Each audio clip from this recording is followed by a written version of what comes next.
Hello दोस्तों, कैसे हैं आप सब। आज के वीडियो में हम मिलर इंडाइसेस के बारे में डिस्कशन करेंगे, साथ में वीज इंडाइसेस को भी समझेंगे। मिलर इंडाइसेस और वीज इंडाइसेस थोड़े कंफ्यूजिंग टॉपिक होते हैं और ये डिफिकल्ट टॉपिक्स भी माने जाते हैं समझने के पॉइंट ऑफ व्यू से सॉलिड स्टेट में, ठीक है। लेकिन आपका मिलर इंडाइसेस के ऊपर जो कंसेप्ट है वो पूरा क्लियर होना चाहिए, क्योंकि इसके बाद अपन ब्रैग्स लॉ को पढ़ेंगे और बिना मिलर इंडाइसेस के आप ब्रैग्स लॉ को नहीं समझ सकते हो, ठीक है।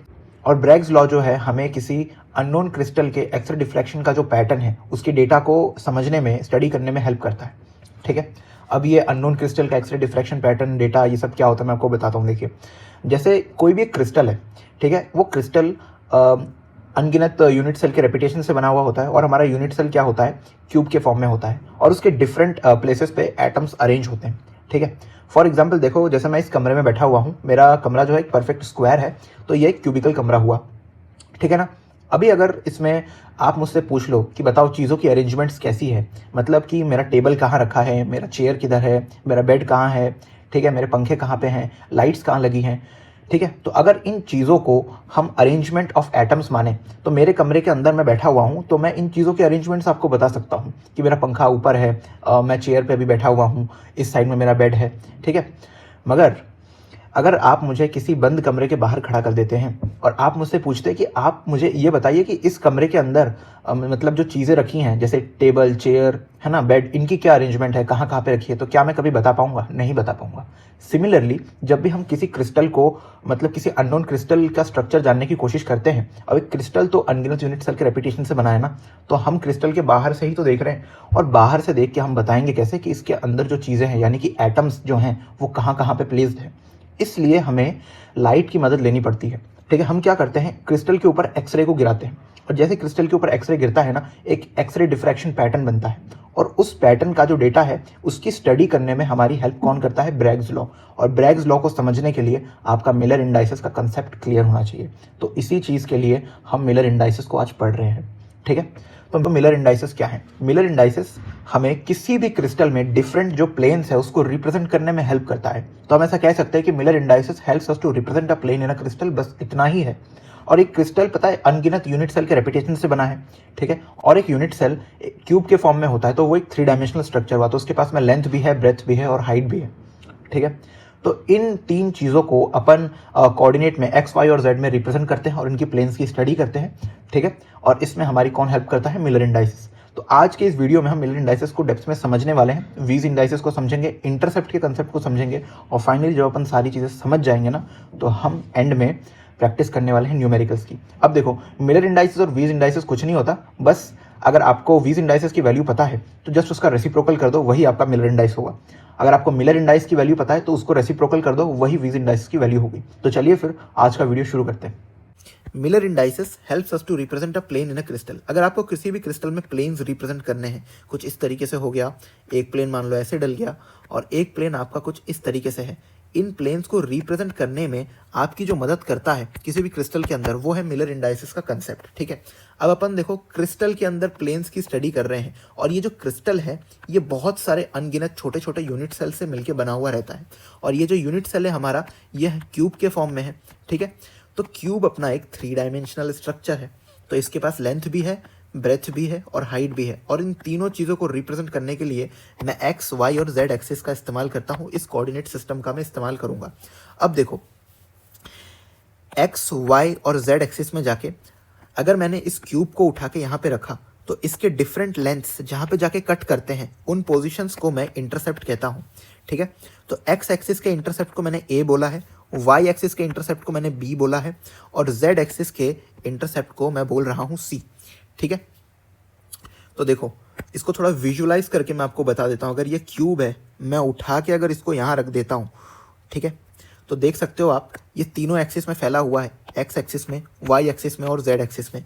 और जहाँ जहाँ जाके ये कट कर रहा है, जैसे यहाँ पे हो गया, एक यहाँ पे हो गया और एक यहाँ पे हो गया, डिफरेंट एक्सिस पे जहाँ जहाँ पे जाके ये कट कर रहा है, मैं उन पोजीशंस को इंटरसेप्ट का नाम दे रहा हूँ, ठीक है। एक्स एक्सिस में जहाँ पे जाके ये कट कर रहा है उस इंटरसेप्ट को बोला है मैंने ए, वाई एक्सिस में जाके ये जहाँ पे कट कर रहा है उस इंटरसेप्ट को बोला है मैंने बी और जेड एक्सिस में जाके ये जहाँ पे कट कर रहा है उस इंटरसेप्ट को मैंने बोला है सी, ठीक है। तो समझ में आ गया आपको क्या है कहानी? तो एक और बार मैं आपको शॉर्ट में समझा देता हूँ कि मिलर इंडाइसेस के हेल्प से अपन किसी भी क्रिस्टल के अंदर प्लेन्स को रिप्रेजेंट कर सकते हैं। और ये जो क्रिस्टल है ये अनगिनत यूनिट सेल्स के रेप्लिकेशन से बनता है। ये यूनिट सेल अपना क्यूब के फॉर्म में है और क्यूब एक 3 डायमेंशनल स्ट्रक्चर है, तो इसके पास में लेंथ भी है, ब्रेथ भी है और हाइट भी है। इन तीनों चीज़ों को रिप्रेजेंट करने के लिए मैंने कोऑर्डिनेट सिस्टम का इस्तेमाल करा है, जहाँ पे मेरे पास 3 एक्सिस है, एक्स एक्सिस, वाई एक्सिस और जेड एक्सिस। ठीक है, जब मैं इस क्यूब को उठा करके इस एक्सिस पे रखता हूँ तो आप देख सकते हैं डिफरेंट पोजीशंस पे जा करके इसके लेंथ कट करते हैं। तो इन डिफरेंट पोजीशन पे जा करके डिफरेंट एक्सिस पे जो ये लेंथ कट कर रहे हैं ना, मैंने उनको इंटरसेप्ट का नाम दिया है। एक्स के इंटरसेप्ट को मैंने बोला है ए, वाई के इंटरसेप्ट को बोला है बी और जेड के इंटरसेप्ट को बोला है सी। ठीक है, अब मैं आपको कुछ इंटरसेप्ट्स देता हूँ। देखो, जैसे कि अपने पास है 4A, 2B, 3C। ठीक है, ये 4A क्या है? इंटरसेप्ट है जो एक्स एक्सिस में कट कर रहा है। कितने डिस्टेंस पे? 4A डिस्टेंस पे। सिमिलरली 2B और 3C इनके रेस्पेक्टिव एक्सिस में, यानी कि वाई एक्सिस में और जेड एक्सिस में। अब इनके हेल्प से आप मुझे वीज इंडेसेस निकाल के बताओ वो कितना होगा। देखो, वीज इंडेसेस कैसे निकालेंगे? अगर आपको इंटरसेप्ट दिया हुआ है तो ये जो अल्फ़ाबेट है इनको छोड़ करके इनके पहले जो आपकी न्यूमेरिक वैल्यूज़ होते हैं ना, उन्हें ही वीज इंडेसेस बोला जाता है। बहुत सिंपल वे में मैं आपको समझाने की कोशिश कर रहा हूँ। यानी कि देखो, वीज इंडेसेस आपके क्या हो जाएंगे? 4, 2, 3। ठीक है, और वीज इंडेसेस के हेल्प से आप निकाल सकते हो क्या? Miller indices. ठीक है, तो मिलर इंडाइसेस जस्ट रेसिप्रोकल होता है वीज इंडाइसेस का। यानी कि आपके जो मिलर इंडाइसेस हो जाएंगे वो हो जाएंगे 1/4, 1/2, 1/3। और ये कॉमा लगाने की गलती कभी मत करना, बिकॉज मिलर इंडाइसेस में कभी भी कॉमा नहीं लगाया जाता है दोस्तों। ठीक है, तो हमने क्या करा? वीज इंडाइसेस का जस्ट रेसिप्रोकल कर दिया और हमको मिलर इंडाइसेस मिल गया। तो हमारे पास मिलर इंडाइसेस में क्या है? 1/4, 1/2 और 1/3। अब ये फ्रैक्शन के फॉर्म में है। ठीक है, अब हमें इस फ्रैक्शन को करना है क्लियर। तो कैसे करेंगे क्लियर? उस चीज़ के लिए अपन क्या करेंगे? देखो, इसके नीचे है 4, यहाँ पे है 2, यहाँ पे है 3। ठीक है, इन तीनों का एलसीएम लेंगे। तो इन तीनों का एलसीएम क्या होता है? आपका 12 होता है। ठीक है, तो 12 से सबको मल्टीप्लाई कर दो तो क्या आ जाएगा? ये आपका हो जाएगा 3। ठीक है, और ये आपका हो जाएगा कितना? 6, और ये आपका हो जाएगा 4। यानी कि जो आपके मिलर इंडाइसेस हुए, जो आपने इस फ्रैक्शन को क्लियर कर दिया, तो वो आपका हो जाएगा कितना? देखो, 3, 6 और 4। ठीक है, और मिलर इंडाइसेस को डिफरेंट एक्सिस में इस फॉर्म में भी रिप्रेजेंट किया जाता है, एच, के और एल। एच का मतलब होता है Miller indices along x axis.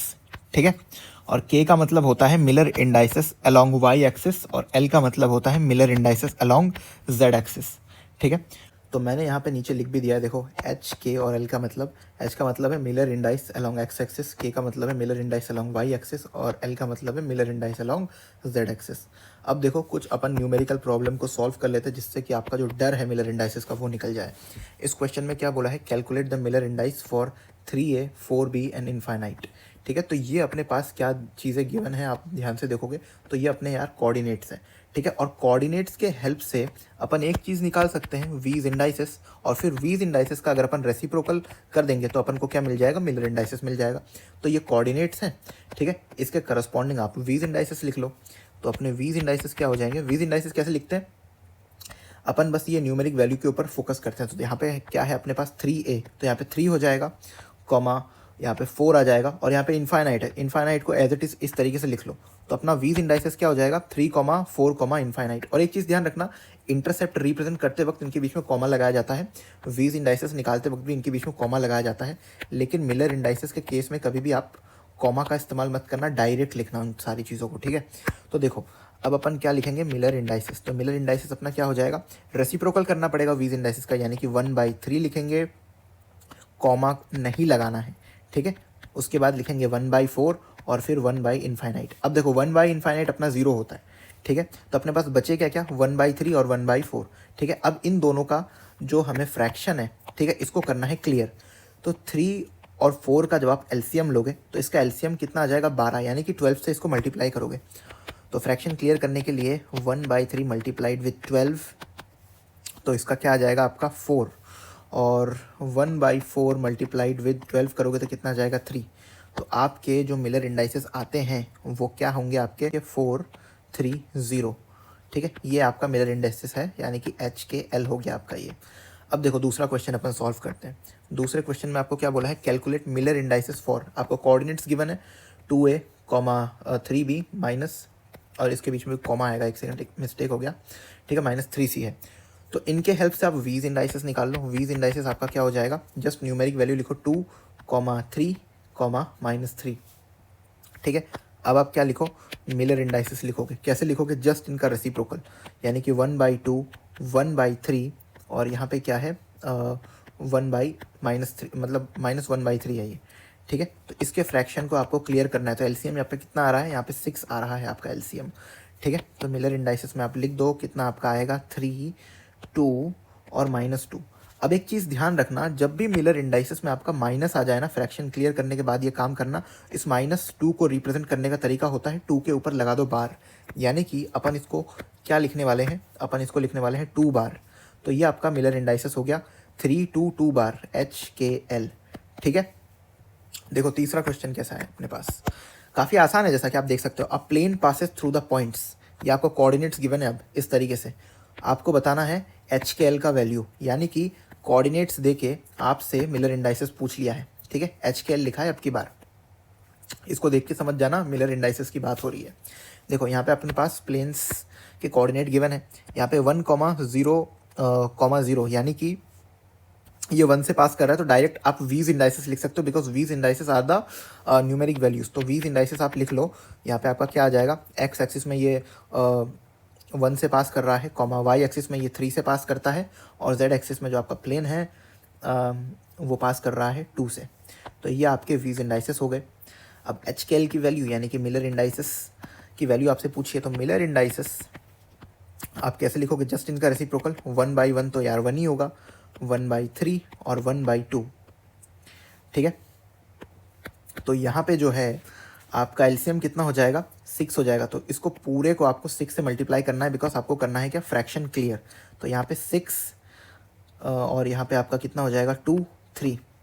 तो यानी कि H की वैल्यू आपकी हो गई 6, K की वैल्यू आपकी हो गई 2, और L की वैल्यू आपकी हो गई 3, ठीक है। तो इस तरीके से आप इन क्वेश्चंस को इजीली सॉल्व कर सकते हो। आई होप मैं आपको कुछ तो समझा पाया हूँ मिलर इंडाइसेस में। तो यही तक था दोस्तों हमारा वीडियो मिलर इंडाइसेस का। तो बताना वीडियो कैसा लगा, क्या मैं आपको कुछ समझा पाया मिलर इंडाइसेस के केसेस में, ठीक है। आपको न्यूमेरिकल समझ में आया कि नहीं, आप सारी चीज़ें कमेंट सेक्शन में बता सकते हो। वीडियो अच्छा लगे तो वीडियो को लाइक करना, चैनल को सब्सक्राइब कर सकते हो ऐसे ही वीडियोज़ के लिए। चलिए फिर मैं आपको नेक्स्ट वीडियो में मिलूंगा, बाय बाय।